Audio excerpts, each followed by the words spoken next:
nos elegeu nele e nos predestinou por adoção por Jesus Cristo, cara. Eu fiquei assim, meu Deus, como assim? Predestinou? O que é predestinado, Duda? Eu fiquei até conversando com a Maria, eu conversei com você, eu tava conversando, o que é predestinado, cara? O que é uma pessoa predestinada, Gabriel?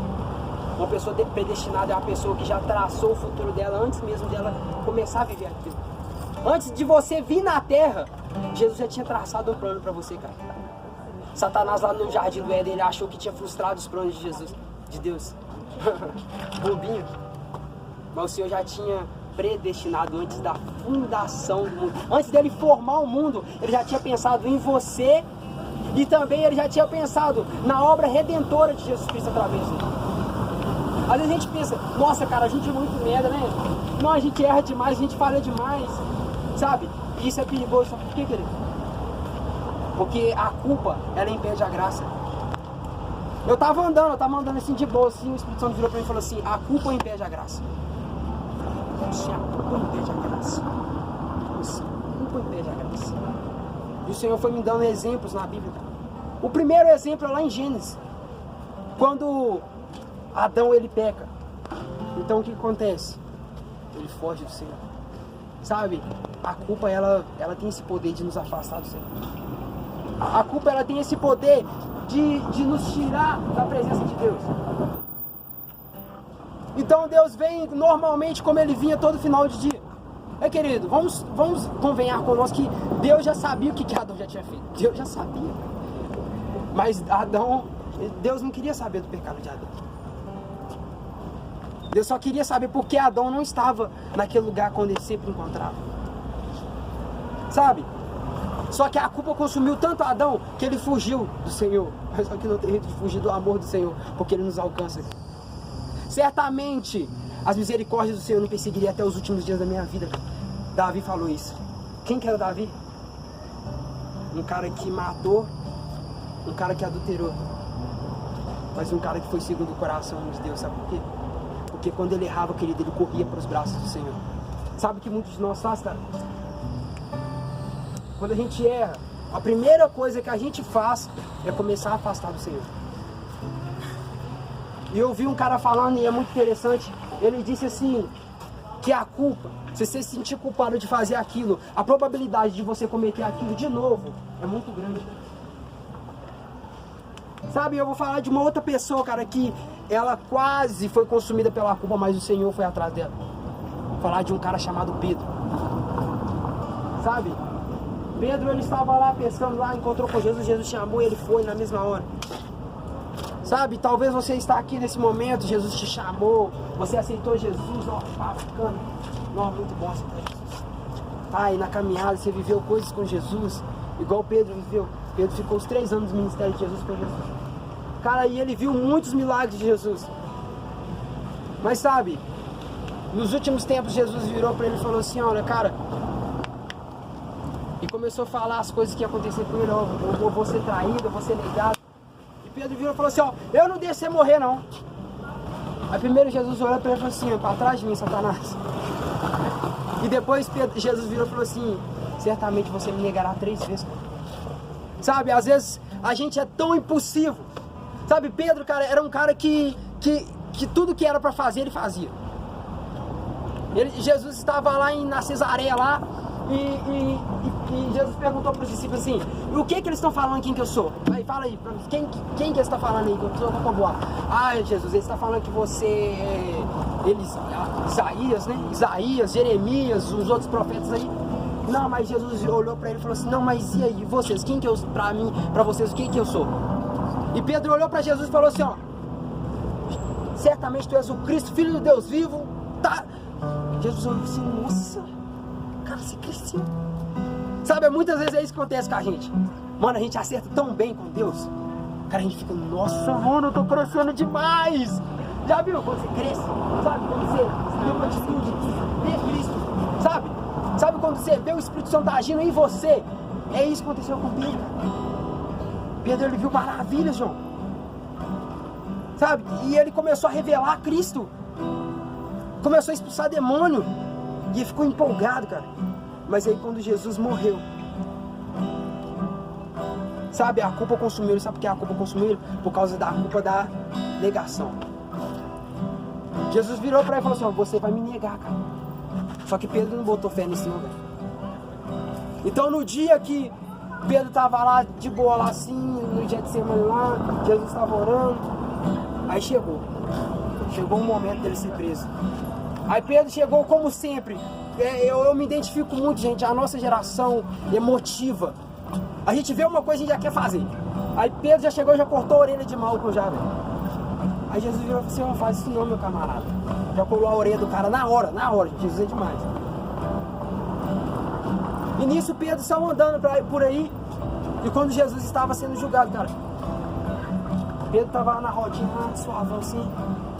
Aí Jesus virou, olhou pra Pedro e falou assim, cara, você andava com Jesus, não andava? Eu? Não andava não. Andava não, senhor. Nossa, tá doido? Eu andar com Jesus? Ando não. Aí eu tenho certeza que quando ele acabou de negar, ele lembrou que Jesus falou com ele. Sabe o que ele sentiu? Culpa. Ele se sentiu culpado, cara.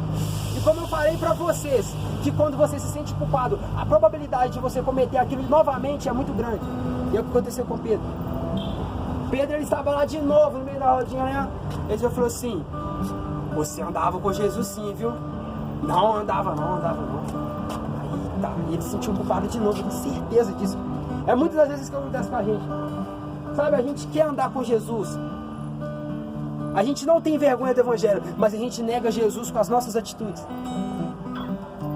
E às vezes a gente se sente tão envergonhado, cara. A gente se sente tão, sabe, tão longe de Deus. Mas aí na terceira vez, cara, Pedro estava lá tranquilo, assim, ó, certamente você andava com Jesus. Eu falei, eu não andava com Jesus, não. Historiadores falam que quando Pedro negou Jesus pela terceira vez, querido, Jesus olhou diretamente para Pedro, quando ele estava sendo preso. Sabe o que eu entendo com isso, querido? O olhar de Jesus. Jesus já sabia que você ia errar. Sabe por quê? O Cordeiro já estava morto antes da fundação do século. Está lá em 1 Pedro no 20, se eu não me engano. Sabe, às vezes a gente deixa a culpa. E sabe quem que é o acusador? Sabe quem que coloca a culpa na gente? Satanás. Ele que trabalha com a culpa, Lucas. E quando ele negou Jesus, que ele sabe o que ele foi fazer? Ele foi fazer aquilo que ele fazia antes. E ainda pior, ainda foi pescar pelado ainda, mano. Imagina um cara que foi pescar pelado. Sério. Sabe o que acontece? Quando a gente sente tanta culpa naquilo que a gente errou, cara, a culpa vai consumindo a gente tanto, que a gente volta a fazer as práticas antigas e ainda piores. Porque a palavra do Senhor fala que quando o espírito maligno sai de um corpo, ele anda por lugares áridos. E não encontrando, ele volta. Eu quero te falar uma coisa pra você. Às vezes você cometia aquilo, mas aí quando você esfria, você volta a cometer aquilo e ainda pior. Sabe isso que aconteceu com Pedro, cara? E Pedro tava lá, cara, peladão. Mas sabe, só tem uma pessoa que vai atrás de você. Pode ser a pior versão de você, que ele sempre vai atrás de você. Ele é o único, querido, que sabe todos os seus podres e todos os seus erros. E ele é o único que te ama mais que todas as pessoas. Sabe aquele amigo seu que ainda você não contou aquele segredo mais massa pra ele? Eu te falo, Jesus sabe tudo sobre você. E mesmo assim, ele continua te amando do mesmo jeito. Sabe o que mudou em Deus no pecado de Adão? Nada. Agora em Adão mudou. Porque o pecado tem poder de mudar em nós, não em Deus. Sabe? Às vezes a gente afasta do Senhor achando que a gente vai receber algum castigo, alguma coisa. Não, querido. Só de você afastar do Senhor já é um castigo, cara. Ficar longe de Deus. O vazio que é ficar distante de Deus é muito doído, cara. Já sentiu aquele vazio quando você está distante de Deus, cara? É o pior vazio da terra, porque você pode estar fazendo a melhor coisa do mundo. Você pode estar com as melhores pessoas do mundo, mas dentro de você ainda há um vazio. Sabe por quê? Porque você ainda não encontrou o Redentor. O Redentor é o próprio Jesus. E Pedro estava desolado. Ele falou, nossa, eu neguei o meu amigo. E ele ainda me avisou que eu ia negar ele. Eu achei que ele estava brincando. Eu tenho certeza que ele estava ali pescando, mas, sabe, já não era o prazer dele pescar mais. O prazer dele, querido, é sempre estar na presença de Jesus, é sempre estar com Jesus. Sabe, deixa eu falar uma coisa pra você. Quando você conhece Jesus, você pode andar por vários caminhos que nada vai te preencher. Porque Jesus é o único que tem o poder de te dar a plenitude da vida, cara. Sabe, Jesus, ele certo dia, ele estava... A palavra do Senhor fala que era necessário Jesus passar por Samaria. E quando ele estava passando por Samaria, querido, ele encontra com uma mulher samaritana. Sabe? E antes dela chegar, querido, Jesus virou para os caras, para os discípulos, e falou assim: aqui, vai buscar comida para mim lá na cidade, lá. Sabe por quê? Porque quando Jesus ele quer tratar alguma coisa com você, querido, é só você ir. Sabe? Essa noite é uma noite de... Jesus, ele olha dentro de você e ele enxerga o vazio. Mas sabe? Ele quer preencher esse vazio dentro de você. Ele quer chegar pra você e olhar dentro dos seus olhos e falar: chega de depressão, cara. Chega de tristeza. Chega de se sentir inferior às outras pessoas. Chega desse pecado que você comete várias vezes. Chega. Ele olha dentro de você e fala: cara, chega. Sabe, Jesus, ele chegou para aquela mulher samaritana e falou assim: dá um pouco d'água, hein? Aquela mulher olhou assim para Jesus assim: o quê? Como assim? Você é judeu conversando com o samaritano? Porque eles não conversavam, querido. Era uma picuinha de... Depois é muito grande assim. Só sei que eles não conversavam. Sabe aquelas tretas que você não sabe de onde começou, mas ninguém conversa mais? Sabe? E Jesus, ele chegou para quebrar paradigmas. Talvez as pessoas olhem para você e vão te julgar. Talvez as pessoas vão olhar para você e falar que você é samaritano. Talvez as pessoas vão te rotular. Mas Jesus, ele olha para você, querido, e ele não vê nada disso. Ele vê a verdadeira identidade dele, sua. E sabe qual que é a sua verdadeira identidade? Está escrito lá em Pedro: você é sacerdócio real, geração eleita, povo adquirido. Talvez o pecado deturpou essa imagem que Deus colocou em você. Talvez os erros, ou até as pessoas olhou para você e falou que você é aquilo por causa dos seus erros. O Senhor, ele tira os rótulos das pessoas. Sabe, quando ele chegou para conversar com aquela mulher, ele já tinha jogado um rótulo por terra, que era que os judeus não conversavam com o samaritano. Ele já quebrou um rótulo. Então ele chegou e pediu aquela mulher água. Aquela mulher começou a indagar com Jesus, falar: não, mas como assim ser judeu e pedindo água? Jesus virou para você: aqui, se você soubesse quem está te pedindo água, você daria água para ele. Porque a água que eu tenho para você é uma água que você vai beber e nunca mais você terá sede. Sabe, querido? O Senhor, ele quer invadir o seu deserto. Sabe aquilo que já não tem nem mais vida para você? Sabe aquilo que não tem graça mais, cara? Sabe, sua vida espiritual já não tem graça mais. Sua vida de oração já não tem graça mais. Você lê a Bíblia já não tem mais sentido, não tem graça. Você não consegue, não tem graça. Sabe, Jesus, ele quer entrar nesse deserto seu e transformar aquele num manancial de águas vivas ali dentro. Porque ele tem o poder disso, querido. Sabe? E quando ele chegou para aquela mulher e começou a conversar com aquela mulher, e aquela mulher virou, aí Jesus virou para aquela mulher e falou assim: vai buscar seu marido. Mas eu sabia que ela já não tinha marido, ela ficava com 5 negros e ainda os 5 negros não era marido dela. Jesus falou: vai buscar seu marido. Você sabia, cara? Ele só queria jogar um verde pra colher marido. Ele falou assim: ah, mas não tem marido não. Aí ele falou assim, e Jesus virou e falou assim: e o que você tá não é seu não, filho. Jesus já sabia. Cara, e ela virou e falou assim: visto que você é profeta. Visto que é profeta. E cara, Jesus, ele sabe tudo de você. Ele sabe o oculto escondido, mas não para revelar e te envergonhar. Ele sabe o oculto escondido para ir lá na sua ferida e te tocar. Talvez você esconde alguma coisa que é muito, sabe, dói, é constrangedor as pessoas ficarem sabendo. Mas deixa eu falar alguma coisa pra você. Jesus já sabe. E sabe o que você tem que fazer? Falar pra ele que ele vai te curar. Ele vai tocar essa ferida sua e vai te curar.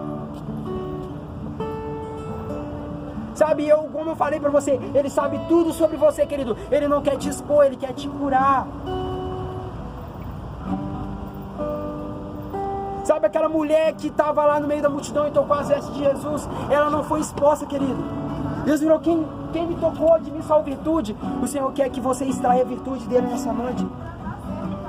Sabe, a sua vida está ficando sem graça, cara. Sabe quando sua vida está sem graça, mano? Você já não tem ambiente. Você mexe no celular, você entra no Instagram, Instagram, WhatsApp, Facebook, Instagram, WhatsApp, Facebook, Instagram, WhatsApp, Facebook. Aí você entra na Netflix, assiste uns 300 filmes na Netflix, assiste umas 1000 séries na Netflix, para a série que você tá assistindo, vai assistir outra coisa. Cara, tá vazio, mano. Tá faltando alguma coisa, sabe o que é essa coisa? É a água viva. A água viva é o próprio Jesus. E quando Jesus, ele foi de encontro a Pedro, naquele mar, querido, sabe o que Pedro foi fazer? Ele pulou dentro da água envergonhado. Sabe? Às vezes é isso que acontece quando um ambiente que Jesus chega, cara. Você fica tão envergonhado que você se esconde dele. Jesus, ele não quer que você se esconda dele. Jesus, ele não quer que você fuja dele, sabe por quê? Porque o amor dele é tão grande que ele vai te curar através do amor dele. O amor dele vai te constranger a mudar, Maria. Sabe, não faça igual Judas. A culpa impede a graça. Põe isso na sua cabeça, a culpa impede a graça. Judas, a culpa consumiu tanto ele que não foi possível a graça trabalhar dentro dele. E a graça já era dele, querida, a graça já era dele. Sabe, a culpa consumiu tanto ele que ele suicidou, cara, ele se matou. E há muitas vezes isso que a gente faz. Nossa, mas eu nunca tentei me matar, você tá doido? Tá. Mas e aí, você parou de ler a Bíblia, você parou de orar, você parou de buscar a Deus. Você acha que você ainda se matar espiritualmente, não, querido? Não, mas você não sabe a situação que eu tô vivendo. Cara, você também não sabe a situação que eu vivo. Jesus, cara, querido, ele vem para todas as situações da sua vida. Como eu falei, se você precisa da cura, ele é a cura. Mas se você precisa de uma paternidade, ele é a paternidade sobre você. Se você precisa de amor, ele é o amor, querido. Mas não corra dele, cara. Sabe, o maior erro de Judas foi a culpa ter consumido ele. Sério, se eu fosse Judas, eu tinha traído Jesus. Eu ia falar, não, espera pelo menos o terceiro dia. Não é possível que não vai estar. Eu vou pedir perdão, senão aí depois a gente resolve, sei lá. Não, mas o cara não esperou. Sabe? Satanás foi martelando tanto na cabeça do cara. Cara, você é culpado, você é culpado, você é culpado, você é culpado, você é culpado, você é culpado, você é culpado. Você chega dentro da igreja, você é culpado. Você vai louvar um hino, não posso louvar esse hino, sabe? Eu não sei se você chegou nesse nível. Olha o nível que eu tô falando, que eu já vivi esse nível. Você sente tão culpado, cara, você chega dentro da igreja e fica, nossa. Aí pastor prega uma pregação, você acha que já tem uma indireta pra você, já porque você, nossa, mano, eu tô me sentindo muito culpado. Cara, você chega pra escutar um louvor, você não consegue escutar o louvor porque a culpa tá te consumindo, cara. Você não consegue nem orar porque a culpa tá te consumindo. Você fala, Deus, não, melhor não. Você até pensa em falar com Deus, mas a culpa tá te consumindo tanto, cara, que você não vai falar com Deus. Sabe, essa noite eu quero que você feche seus olhos. Porque o rio de águas vivas ele tá aqui nessa noite. E ele quer fazer a diferença dentro de você, cara. Você nunca mais terá sede. Sabe? Ele não promete que nunca mais você vai se sentir triste, mas ele promete que nunca mais você ficará sozinho. Os dias ruins vão vir, querido. Sabe? Aquele dia mau vai vir, mas ele vai estar contigo. Jesus falou, eu preciso ir para que o melhor venha, querido. E esse é o melhor de Jesus, é o Espírito Santo. Sabe, o Espírito Santo, ele é o Consolador e ele estará conosco até a consumação do século. O Espírito Santo, querido, é aquele que vem até você e fala, cara, o que você está fazendo? Isso é errado. Cara, volta a ler a Bíblia. Cara, volta a orar. Cara, você precisa de Jesus. Cara, por que você está com raiva do seu irmão? Ele que te convenceu. Ele está aqui nessa noite. O Espírito Santo. O Espírito Santo, eu não conheço, meu Pai, as mazelas da vida.